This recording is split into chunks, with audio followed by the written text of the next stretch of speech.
Terima kasih Anda masih bersama kami. Bagi Anda yang baru saja bergabung, kami hadirkan kembali 3 berita utama hari ini. Angin puting beliung terjang 4 desa di Brebes, puluhan rumah warga rusak. Sulit mendapatkan pupuk di awal musim tanam, petani di Sragen antri pupuk diskon. Pameran benda pusaka di Boyolali menarik minat para pelajar.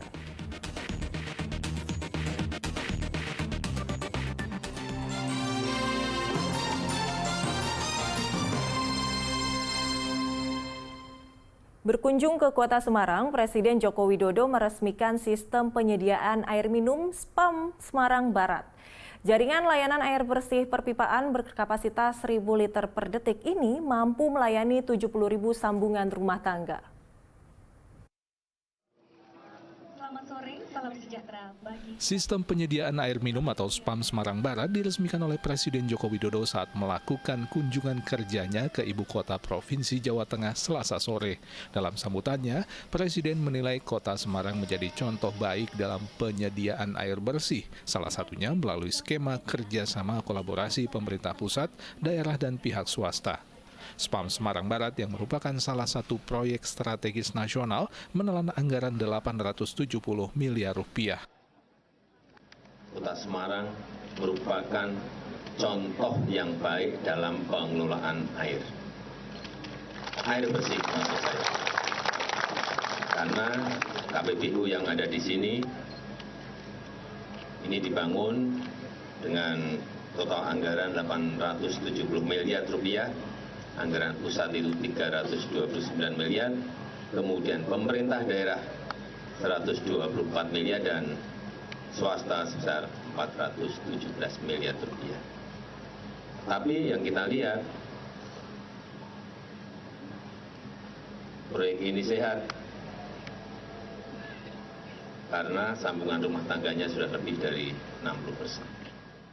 SPAM Semarang Barat dengan kapasitas 1.000 liter per detik mampu melayani 70.000 sambungan rumah tangga atau setara dengan 350.000 jiwa di 3 kecamatan, yakni Kecamatan Semarang Barat, Ngalian, dan Kecamatan Tugu. Dan ini menjadi satu kolaborasi di mana tadi kan air minum ini kan merupakan kebutuhan pokok dari masyarakat, sehingga KPBU ini bisa mengcover untuk wilayah Kecamatan Semarang Barat, Ngalian, dan Tugu. Dalam kunjungannya, Presiden Joko Widodo didampingi Ibu Negara Iriana Joko Widodo, Menteri PUPR Basuki Hadi Mulyono, PJ Gubernur Jawa Tengah, dan Wali Kota Semarang. Ali Mustafirin melaporkan dari Kota Semarang. Petani asal Sragen antri kupon penjualan pupuk murah.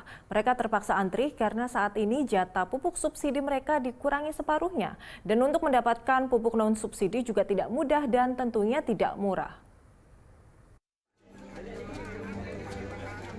Sulitnya mendapatkan pupuk di awal musim tanam padi kali ini memaksa ratusan petani Sragen rela mengantri kupon untuk membeli pupuk non-subsidi produksi PT Pupuk Indonesia yang didiskon. Para petani mengeluhkan kebijakan pemerintah pusat yang terus-menerus mengurangi subsidi pupuk. Bahkan tahun ini jumlah alokasi pupuk subsidi bagi petani dikurangi 45% dibandingkan tahun lalu. Nanti kita lihat apa itu alokasi pupuk yang 14 triliun yang akan datang itu bisa tidak akan turun lagi, tidak akan.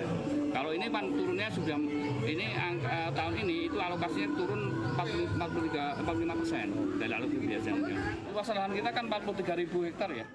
Dibagi rata-rata kita butuh pupuknya kan urea itu 3 kintal, terusan NPK-nya 3 kintal, gitu kan kalikan itu kebutuhan yang alokasi yang kebutuhan petani.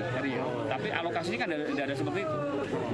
Kita cuma dapat jatah apa itu Ponska itu hanya sekitar 60 kilo, ureanya cuma 240 gitu kan. Berarti mencari sendiri untuk kekurangannya itu. Akhirnya petani harus beli termasuk non-subsidi atau pupuk non-organik dan sebagainya. Pengurangan alokasi pupuk subsidi bagi petani tersebut diakui Dinas Ketahanan Pangan, Pertanian, Peternakan, dan Perikanan Sragen. Kondisi ini membuat biaya produksi petani naik.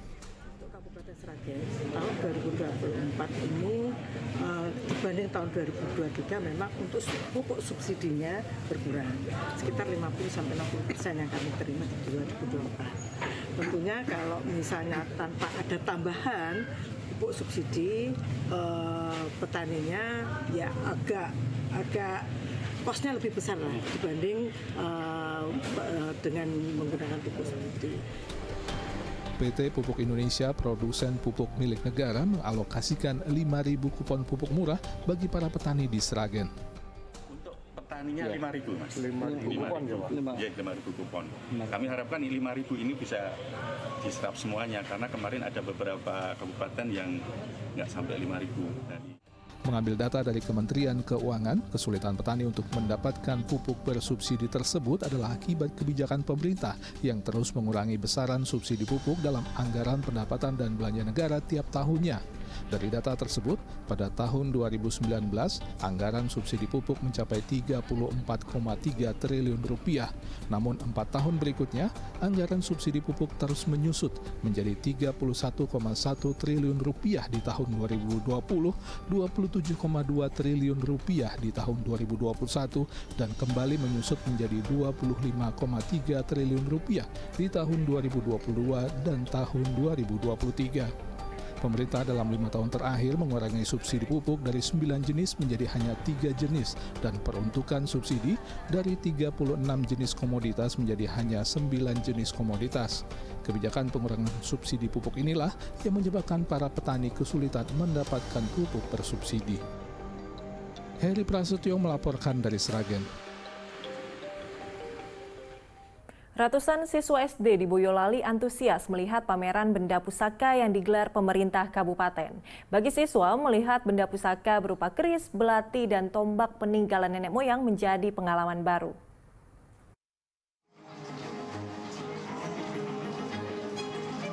Didampingi para guru, ratusan siswa SD di Boyolali menyerbu Museum R. Hamongwardoyo untuk melihat pameran berbagai benda pusaka yang diadakan pemerintah Kabupaten Boyolali bekerja sama dengan kolektor.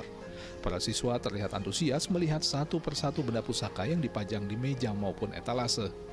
Berbekal alat tulis dan buku, siswa mencatat deskripsi benda pusaka peninggalan dari zaman Kerajaan Mataram, Majapahit, Segaluh, serta dari Madiun. Pameran ini diselenggarakan untuk lebih mengenalkan pusaka yang ada di Nusantara. Ada sebanyak 104 jenis pusaka koleksi Museum R. Hamongwardoyo. Jenis keris yang dipamerkan berbagai macam keris. Ada keris-keris pusaka, kemudian ada jimatan, kemudian ada alat-alat untuk ritual hari-hari atau acara tertentu. Kami memamerkan itu. Selain keris dan tombak, dalam pameran tersebut juga ditampilkan sejumlah benda pusaka lainnya berupa pedang, golok, belati yang pernah digunakan oleh nenek moyang dalam memperjuangkan kemerdekaan Indonesia.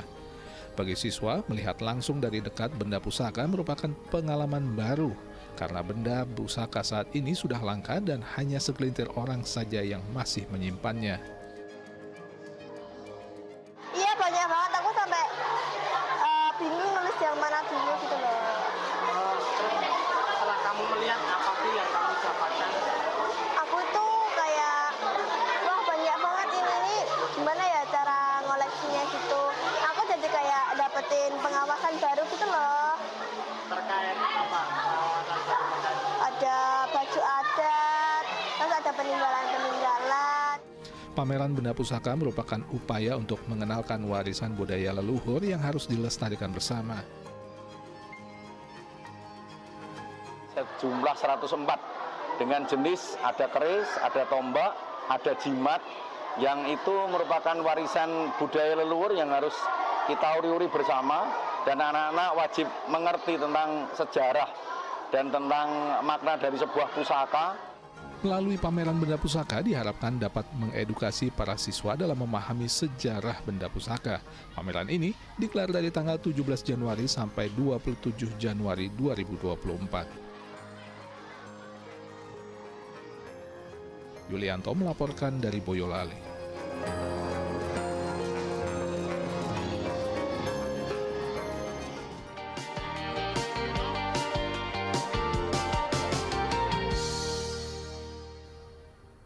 Informasi tadi mengakhiri jumpa kita hari ini. Atas nama rekan yang bertugas, saya Agisa Febila mengucapkan terima kasih atas kebersamaan Anda. Selamat beraktivitas dan sampai jumpa.